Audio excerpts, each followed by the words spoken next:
Okay, welcome back. Today is going to be Ecclesiastes, and it has 12 chapters, and this was written by Solomon. It's one of the wisdom books like Psalms, Proverbs, Song of Songs, Ecclesiastes, and Job are considered wisdom books. So I'll explain more about Psalms and that other stuff later. But so for Ecclesiastes, it's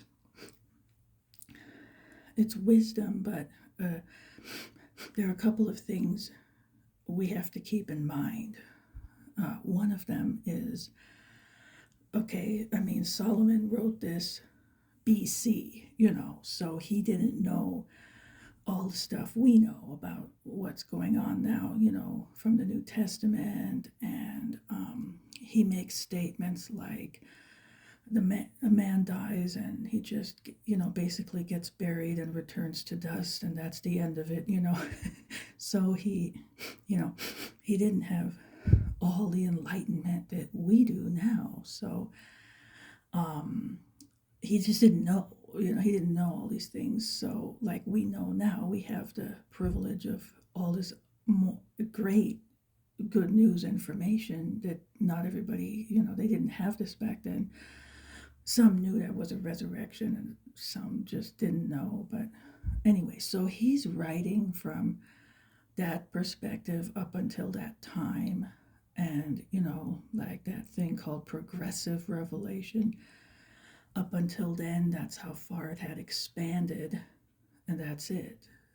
Um, so you can't take some of the statements he makes and make a doctrine from that, because then you'd lose all these things. So it's just off in that way. But again, it's just he didn't know, and we don't look at this book in that sort of a way. We look at it more in a just wisdom kind of way.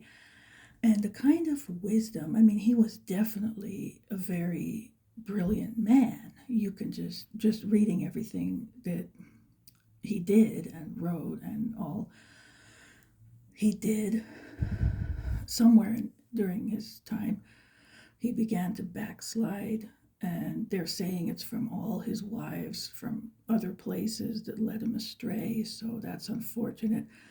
I don't know how the final result went. I don't know. But anyway, but he started out great, and he wrote a lot of good things. And that's some of the books of the Bible, or parts of them are that. So that's the deal on him. So his perspective was sort of, and this is what happens with smart people, okay? You just kind of, like, he kind of transcended existence in a way of looking at life, looking at things, and I'll explain when I go on. But that's kind of what he did. Like, he was always searching for meaning, and he was kind of complaining about the meaninglessness of so many things.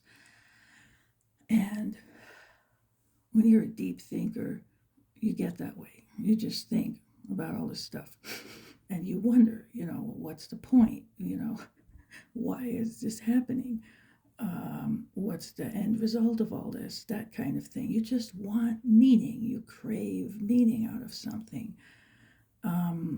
So he did a lot of that. And also, I just want to say that, for some people it could get a bit depressing. Okay, so if you're already in a kind of blue mood, this might not be the day for this. But I will jump around as much as I can, and make it more edifying and inspiring.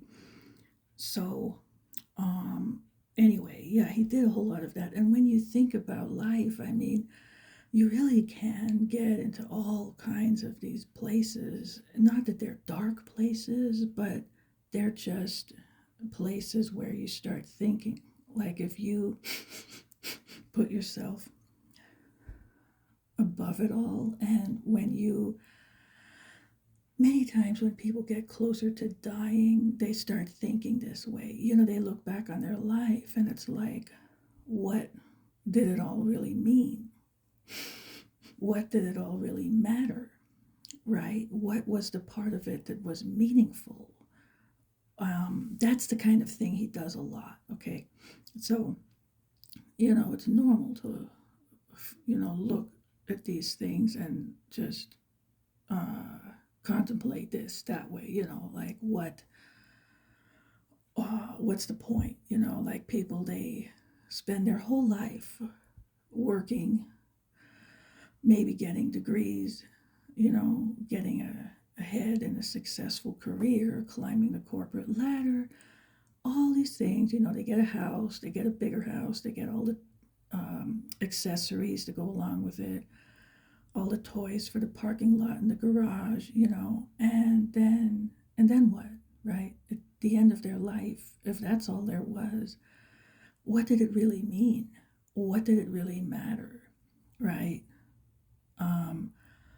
And maybe he had a family, maybe they had good times, maybe they went on vacation, maybe they had great holidays together, but maybe not, right? But there's so many things to ponder about that kind of thing, especially if you're like me and you want meaningful things in life. So another thing is, even if you went after a meaningful job, okay, there are many things. It could be nursing, it could be teaching, it could be uh, some kind of biblical therapy, maybe, something like that, where you really think you're helping people in some way. But if you take, for instance, teaching, I mean, even if it's in a Christian school, it could be anything, but you think you're doing something meaningful, but you are doing something meaningful. I mean, you're helping people, sure, but many times, those kids, okay, you're helping them be successful in their lives. And many times, I mean, even if you just take a public school, and, they go on in their life and maybe they're successful and maybe they're not, a lot of them aren't now, but, and then what, right? And then they climb the corporate ladder and they're in the same cycle of, well, is this really meaningful? Right? And if that's not meaningful, then is what you're doing meaningful? Because you're just helping them get there. Is that meaningful? Right? Um, that's the kind of thing. You can get on a lot of these wheels and rabbit trails. So you can think about these things. Well, what purpose did that really have? And maybe they'll have families, but will they be good fathers and mothers? Will it be a happy situation or not, right? It's perfectly possible entirely that absolutely no good thing comes out of it. I mean, it's not likely. Chances are something good will happen, but it's possible that nothing good might come out of that. And you spent all this energy and effort thinking you're helping, and you had a good intention. I mean, there's nothing wrong with that. That's not to be, downplayed, but the ultimate result may not have had anything good that came out of it. So you can really wonder about what is meaningful in life, right? And ultimately, all that really matters is, first of all, like in your life, serving God, okay? And at the end of your life, that you go to the right place and you've helped people get there too. That's it. I mean, what else is really going to last? Everything else is going to perish. That's all that's eternal, is the souls that will be in heaven. That's absolutely it. Like the Bible says, heaven and earth will pass away, right? But God is eternal and his word is eternal. That's what the Bible says. So there's that. And the souls in heaven, the angels, the souls, saints with God, will be eternally with him. So that's all eternal. That's it. That's where the list ends. I mean, I can't think of another thing. Everything else will perish at one point or another. So everything you build only lasts so long and it comes falling down. And that's basically what his message is. So, okay. I just wanted to set that up first and prepare you with this little cozy candle here. Fall is definitely approaching, so I just wanted to enjoy this and share this little enjoyment here. Okay, now I'm going to move this over and turn the light on. And here we go. Okay, Ecclesiastes. Yeah, I'll make this bigger. And again, I read it all yesterday and I just selected certain things to talk about here. So, yeah. And he goes on with, that everything is spinning your wheels. Let me read. I'll just read this first part to give you an idea. See, the vanity of life. So, 1, the words of the preacher. This was one of his titles, preacher. So he did a lot of, Proverbs and Psalms. So that was a nickname that I guess they gave him. So the son of David, king in Jerusalem. So Solomon was the son of David, and he's the one who took the throne after David. So he was King Solomon. All right. And he's the one that dedicated the first temple. So a lot of things happened with him. Okay. Vanity of vanities, says the preacher. Vanity of vanities. All is vanity. And vanity just means like it's meaningless, it's superficial at best. Like, have you heard of a vanity dresser? It's just a dresser with a mirror, and people look in the mirror, and that's where they do all their getting ready when they go out or go somewhere fancy and get really dressed up. But they call it a vanity mirror or vanity dresser. So that's the idea. Like, okay, but how meaningful is it really, right? It's like skin deep and that's it. That kind of idea. Okay, what profit has a man from all his labor in which he toils under the sun? One generation passes away and another generation comes, but the earth abides forever. So here you see the idea, like it's just, okay, we're just spinning our wheels, one rolls into the next, but what is the point of it all ultimately, right? The sun also rises and the sun goes down and hastens to the place where it arose. So here we get this cyclic thing, like it just keeps rolling around. The wind goes toward the south and turns toward the north. The wind whirls about continually and comes again on its circuit. All the rivers run into the sea, yet the sea is not full, to the place from which the rivers come. And there is the water cycle. I don't know what they really knew about this back then, but okay. There they return again. All things are full of labor. Man cannot express it. The eye is not satisfied with seeing, nor the ear filled with hearing. That which has been is what will be. That which is done is what will be done. And there is nothing new under the sun. Is there anything of which it may be said, see, this is new? It has already been in ancient times before us.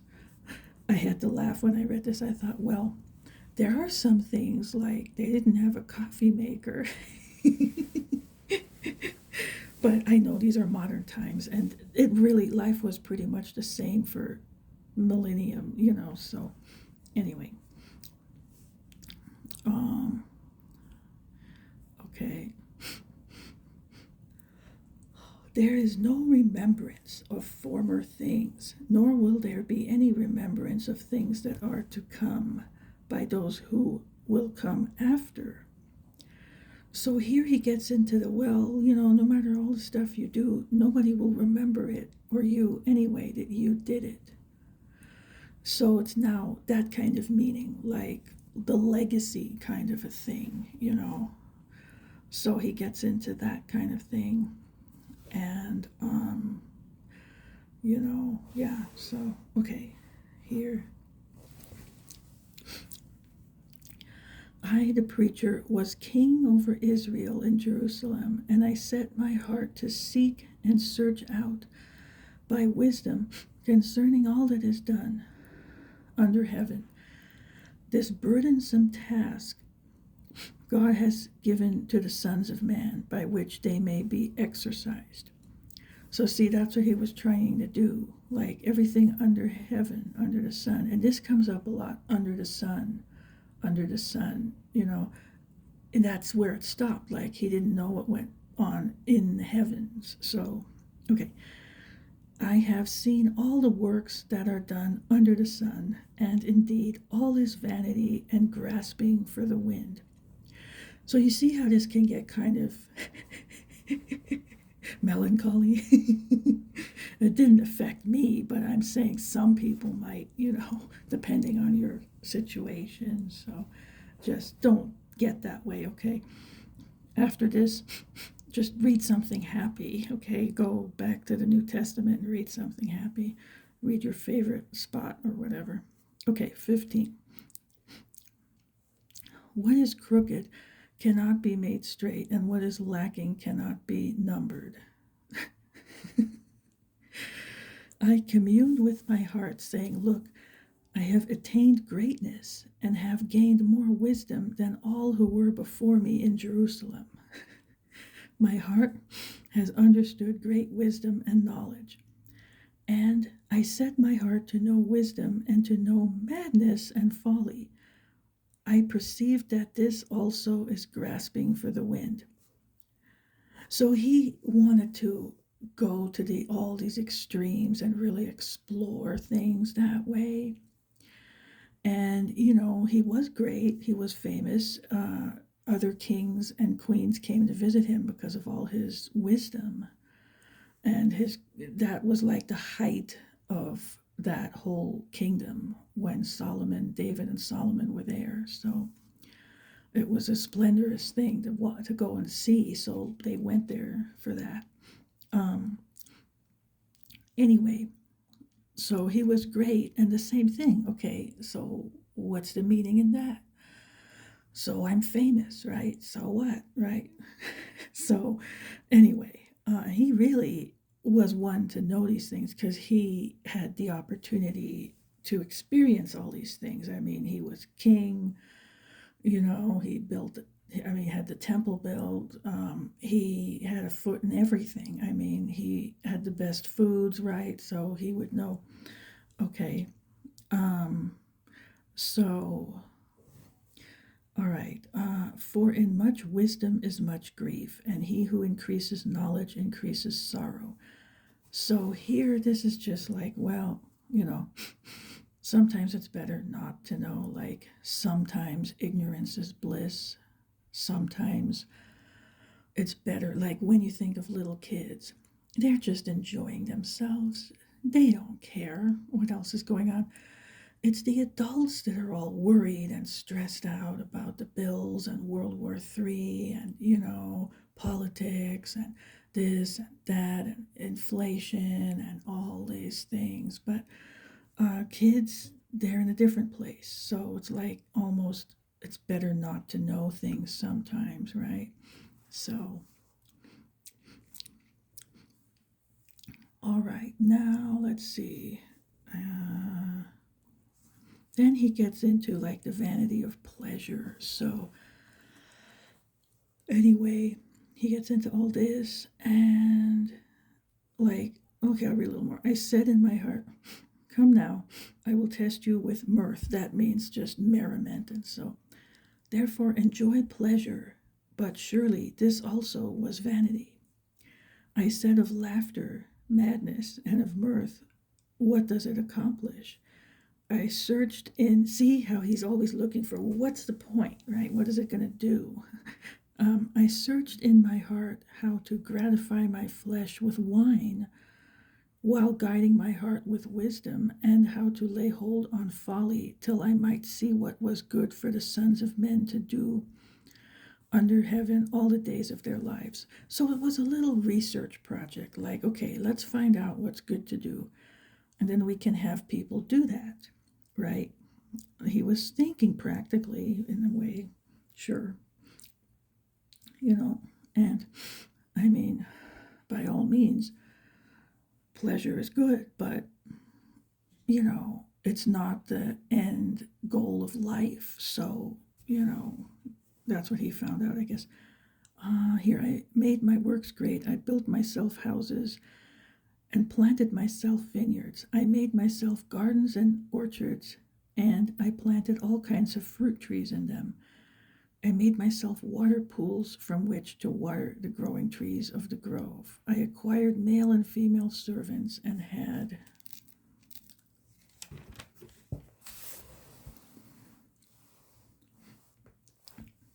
servants born in my house. Yes, I had greater possessions of herds and flocks than all who were in Jerusalem before me.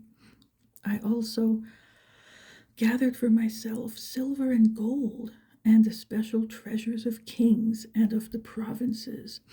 I acquired male and female singers, the delights of the sons of men, and musical instruments of all kinds. So I became great and excelled more than all who were before me in Jerusalem. Also, my wisdom remained with me. Whatever my eyes desired, I did not keep from them. I did not withhold my heart from any pleasure, for my heart rejoiced in all my labor, and this was my reward from all my labor. Then I looked on all the works that my hands had done, and on the labor in which I had toiled, and indeed all was vanity and grasping for the wind. There was no profit under the sun. See, so he always comes to this conclusion, like he researches all kinds of things and comes to the same conclusion every time. Okay, so that's it. But it's kind of funny, like, yes, this is a research project. On verse 10. Anyway, okay, so then he gets into madness and folly here, so I'll skip that part. Let's see. I have certain things picked out, but I'm just seeing if maybe there's something else I should go over to. Here. Then he says a lot, this ending here. Nothing is better for a man than that he should eat and drink, and that his soul should enjoy good in his labor. This also I saw was from the hand of God. For who can eat or who can have enjoyment more than I? So he was, really the one to search out these matters. For God gives wisdom and knowledge and joy to a man who is good in his sight. But to the sinner he gives the work of gathering and collecting, that he may give to him who is good before God. This also is vanity and grasping for the wind. Okay, here we see a little echo of what was in Job, which sometimes is true, many times is not true, like, but again, that's what he's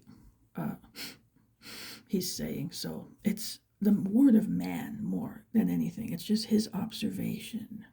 So, okay, don't take any doctrines away from this.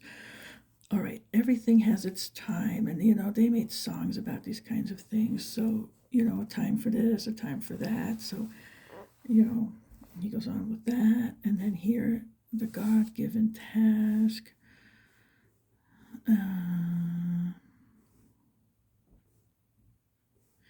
All right. Again, here, his typical conclusion: I know that nothing is better for them than to rejoice and to do good in their lives, and also that every man should eat and drink and enjoy the good of all his labor. It is the gift of God. So, and I mean, this is really, there is wisdom in that. I mean, the richest king and the poorest worker, if you have a great feast of food in front of you and you both eat the same thing and you get health from that and you enjoy it and everything, that's pretty much the same. I mean, yeah, there are other things that are different, but I mean, like, what is the point of all that otherwise? If you don't have a good meal, or you do, kind of makes all the difference when it comes to enjoying the fruits of your labor.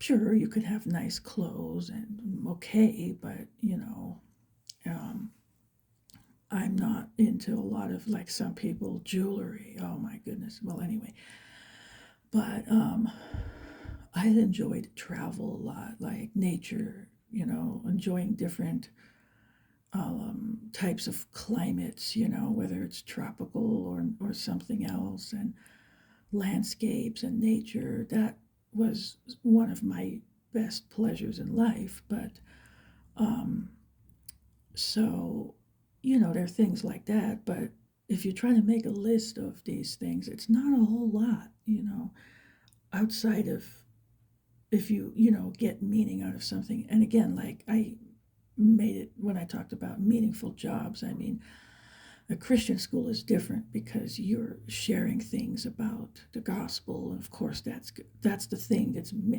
meaningful more than anything. So that's another story, of course. So that's it. But that's the top of the list. But aside from that, if you make a list of things, it's not a whole lot, besides that. So, and what help ultimately will they get if their soul doesn't go to heaven, right? That's all that matters. So, anyway, okay. Here, yeah. And then here he goes on with injustice prevailing. So he made that same observation with that. Let's see. Here he's again. I said in my heart concerning the condition of the sons of men, God tests them that they may see that they themselves are like animals. Okay. For what happens to the sons of men also happens to animals. One thing befalls them, as one dies, so dies the other. So anyway, that was another thing I'm looking for. So let's see.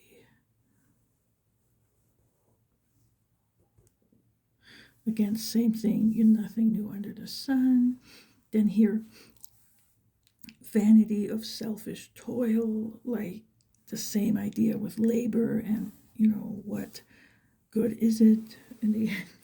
You're just running on a rat wheel basically, and boy, yeah. Anyway,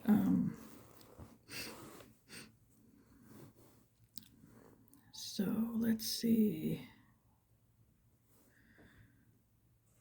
And then here are friends. Okay, yes, that there's value in that if you find one, a real friend.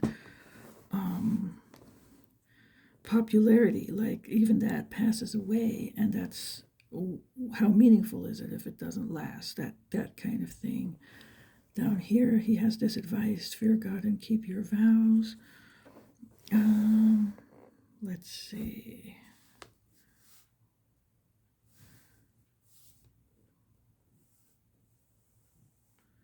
The vanity of gain and honor. See, even this he discovered was empty and not as meaningful as he thought it would be. And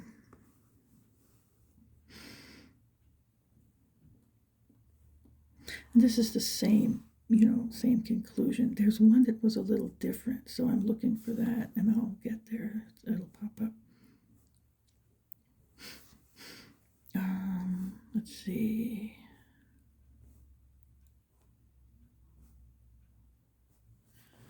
Here he mentions this, like you might have something and then somebody else gets it.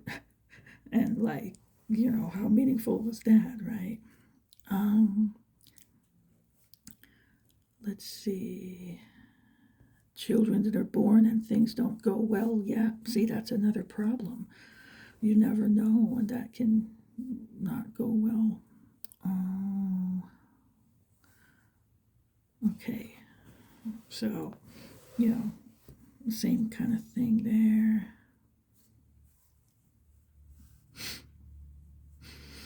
The value of practical wisdom. Okay, I had some in here, so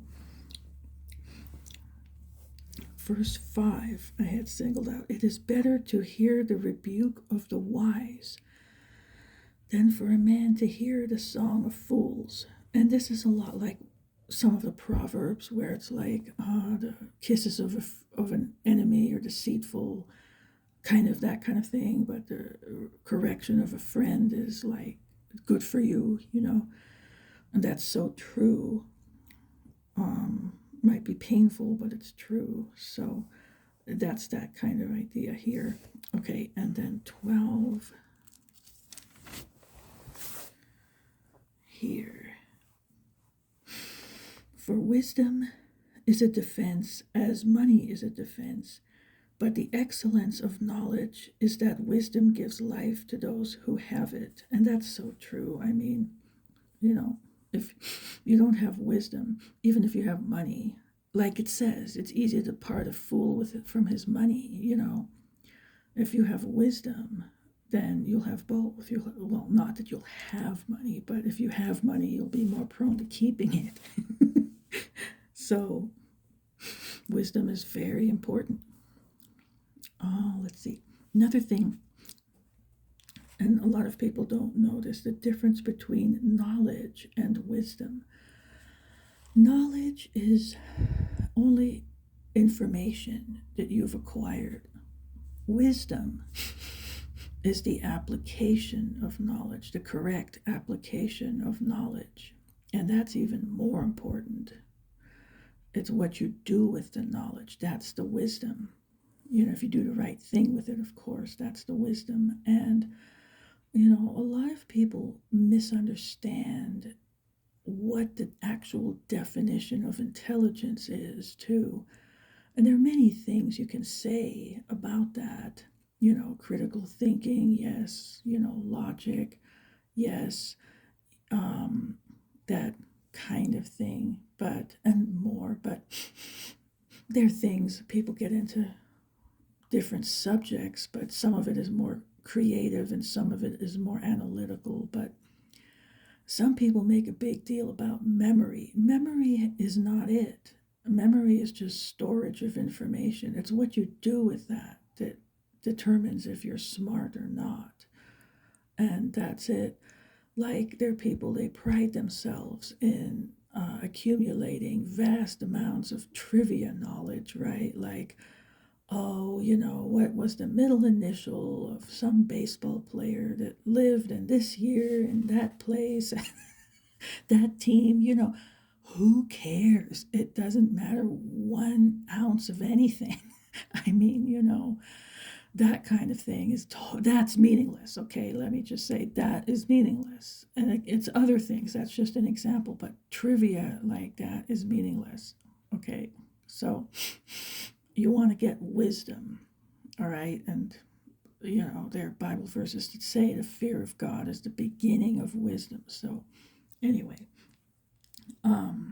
yeah, so there's that. Now, 8, so it's, I have seen everything in my days of vanity. So he goes on with that. All the stuff that's vanity. 8, verse 8. Okay, here. No one has power over the spirit to retain the spirit, and no one has power in the day of death. There is no release from that war, and wickedness will not deliver those who are given to it. So basically, like, you have no control over when you die, and anything, how long you'll live, how long your spirit will stay in your body, and when you die. Okay, that's not in your hands. Anything can happen. Anybody can die tomorrow, that kind of thing. So it's something to keep in mind. That's a good thing of wisdom. Keep that in mind. I've heard so many stories about people who say things like, well, um, uh, I can just repent and get converted on my deathbed, and it's like, you fool, how do you know you'll have time then? You can die in an instant in some other way, and it happens all the time. So there's no guarantee, and how sad, that really is so heartbreaking that people think, oh, I'm just going to live my life, I'll just party up a storm of sin, and then on their deathbed, they'll give God the last few moments before they die, just so they can get out of jail for free card, right? That thing. That's all they're doing. I mean, come on. They don't want to spend any time serving God at all, and that's just sad. And that's it. But anyway, yeah, when it comes to dying, you never know. I mean, there are all kinds of things. It's interesting to think about this too, like thinking about the planet. There are babies being born. Like, how many babies are being born every minute on the whole world? And how many people are dying all over the world? Every minute, their souls leaving their bodies every minute. And it's not a few, it's a lot. So, yeah, and you don't know, you have no control over that. So, it's something else to think about. So, anyway, okay, yeah, this is more of a heavy one. Oh, what do you know? Look at this. I did not peek. I'm not kidding you. This death comes to all was just right here. I didn't see this right now. I forgot this was even here. Wow. Okay. So anyway, there it is. Eventually we'll all die. Okay. Now 9:2.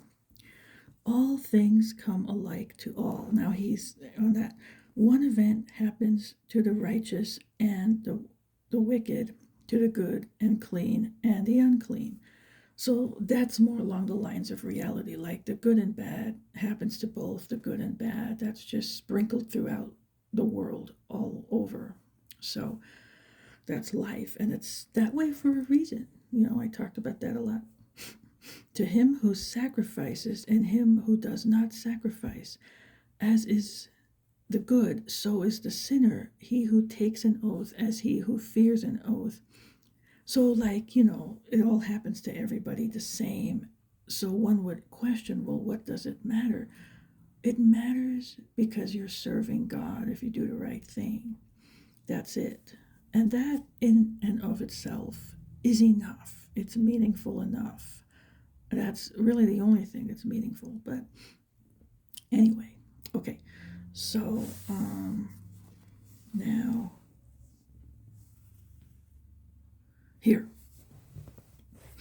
here's another little morsel of wisdom in 9. Live joyfully with the wife whom you love all the days of your vain life, which he has given you under the sun.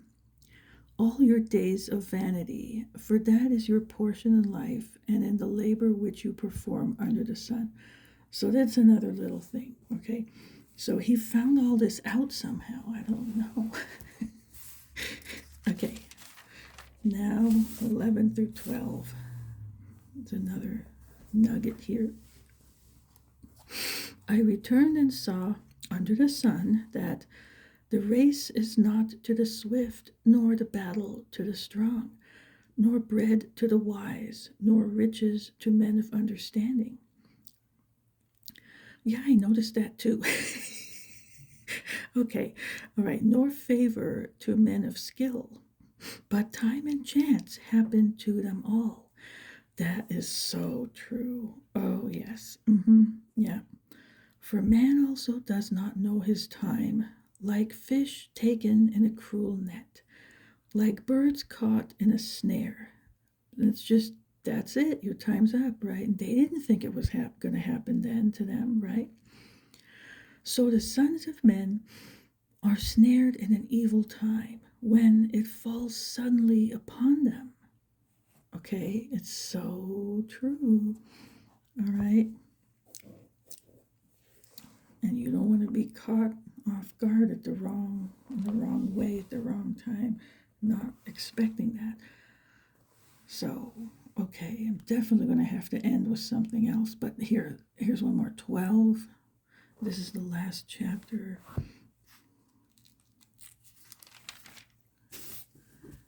13 to 14, it pretty much wraps up his whole message here. So we have, let us hear the conclusion of the whole matter. Fear God and keep his commandments, for this is man's all.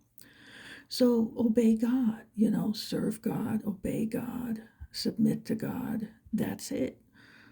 For God will bring every work into judgment, including every secret thing, whether good or evil. Okay, so that's it. But,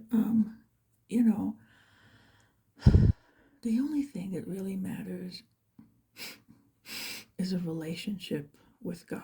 I mean, that really is the only meaningful thing, really, in life, ultimately.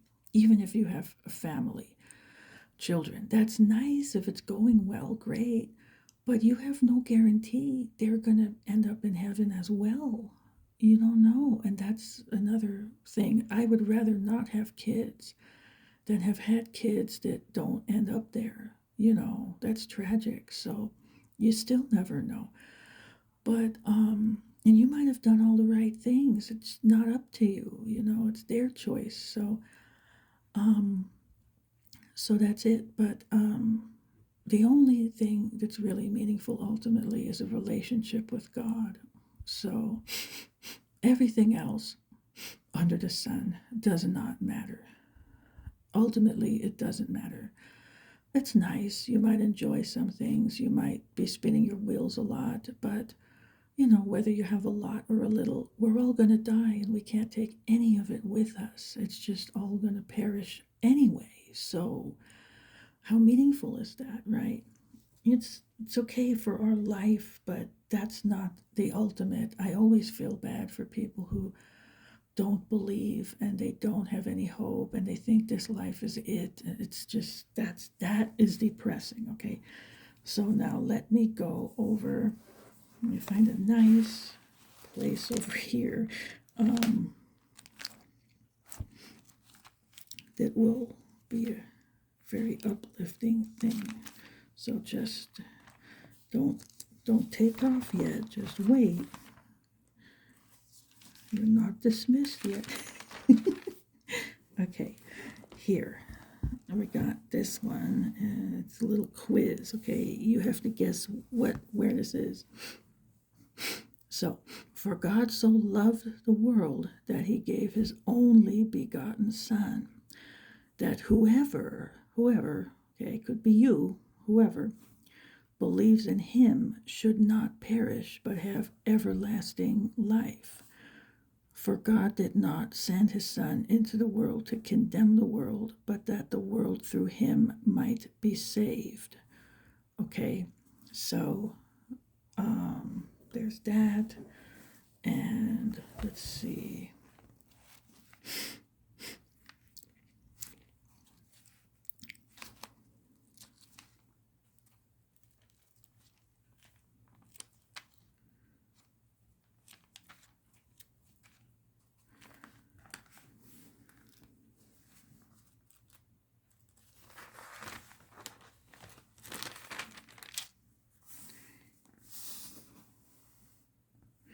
Let me see if I can find this one.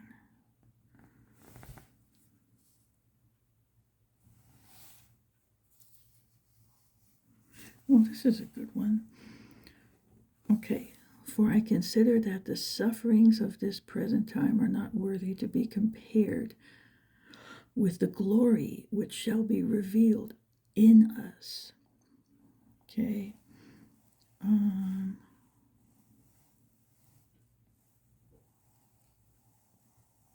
I'm thinking of that one where it says, we have no idea all the beautiful things God has prepared for those who love Him.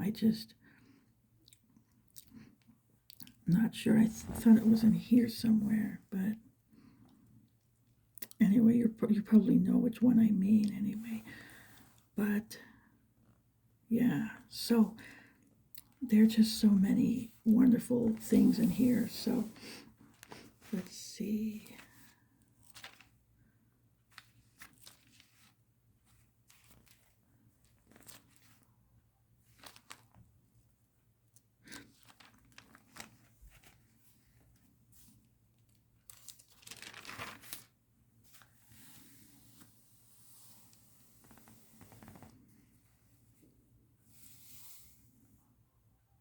Well, I'm going to have to, I'm going to find that thing one way or another.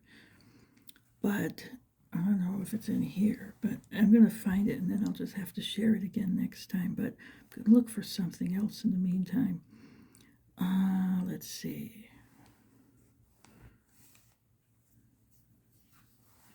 Just looking for a good ending one, that's all.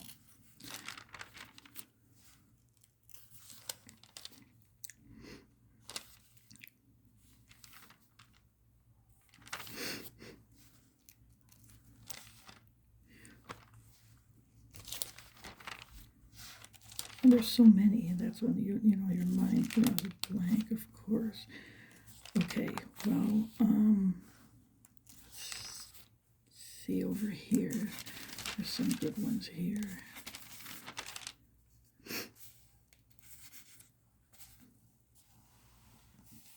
Here's one. By this we know love, because He laid down His life for us, and we also ought to lay down our lives for the brethren. Okay, so there's that.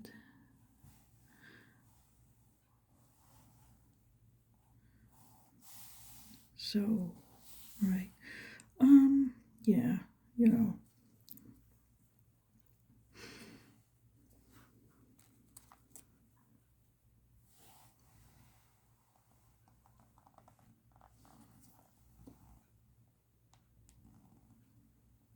maybe this one. Okay, I'll do this one and then that's it. Love has been perfected among us in this, that we may have boldness in the day of judgment, because as He is, so are we in this world. There is no fear in love, but perfect love casts out fear, because fear involves torment. But he who fears has not been made perfect in love. We love Him because He first loved us. All right, so just remember, God loves you, and the gospel is, just the basics. Jesus died for you, rose again, so that you can be saved. You'll get born again, have the Holy Spirit in you, and it's by grace through faith, and not of works. It's a free gift. He's the only way to salvation and heaven, everlasting life in heaven with Him. So there's so many positive things to talk about, but just read the Bible and go to the channel and look for a video that something from here, and that will probably be a good ending for you. So okay, all right, that's it. I'll stop rambling and I will call this one quits, and I'll be back. What I'm going to do next is I'm going to do Psalms. So I have to read up a while, and so at some point on the weekend I'll come in with videos on Psalms. So I'll do Psalms, Proverbs, Song of Songs, and then I'm going to do Esther, and then I'm going to do all the history from Genesis through Nehemiah, and that's going to be good. Okay, you have a blessed day, and tomorrow as well, and I'll be back at some point on the weekend. Okay.